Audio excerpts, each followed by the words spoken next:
അസർബൈജാനിൽ നമ്മൾ രണ്ടാമത്തെ ദിവസം പോയത് കബാല എന്ന് പറയുന്ന ഒരു സ്ഥലത്തായിരുന്നു. അപ്പോൾ അവിടെ എന്ന് പറഞ്ഞു കഴിഞ്ഞിട്ടുണ്ടെങ്കിൽ മൗണ്ടനാണ്. നമ്മൾ ഏറ്റവും മുകളിലേക്ക് നമ്മൾ ഈ ഗോണ്ടോല റൈഡിൽ നമ്മൾ കൊണ്ടുപോകും. ഒരു 3 സ്റ്റേഷൻ ഇതുപോലെ നമ്മൾ മാറി മാറി കയറണം. മുകളിൽ നിന്ന് കാണാൻ നല്ല ഭംഗിയാണ്. അപ്പോൾ ഈ മൗണ്ടനിലാണ് ഒരു സ്നോ ഒക്കെ മെയിൻറ്റെയിൻ ചെയ്തിരിക്കുന്നത്. അപ്പോൾ സ്നോ ആക്ടിവിറ്റീസിന് താല്പര്യമുള്ളവർക്കൊക്കെ ഇവിടെ ഒത്തിരി ആക്ടിവിറ്റീസ് ഉണ്ട് അവിടെ. അപ്പോൾ പേ ചെയ്ത് കഴിഞ്ഞിട്ടുണ്ടെങ്കിൽ നമുക്കതൊക്കെ എൻജോയ് ചെയ്യാനായിട്ട് പറ്റും.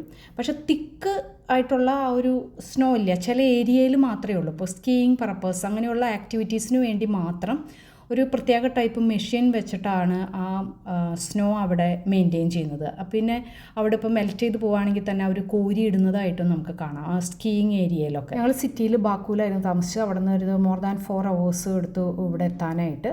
അപ്പോൾ നമ്മളവിടെ ഇറക്കി വിടും. അപ്പോൾ നമുക്ക് ഇതൊക്കെ എൻജോയ് ചെയ്തിട്ട് വൈകുന്നേരം ആകുമ്പോൾ തിരിച്ചു വരാമെന്നുള്ളതാണ്.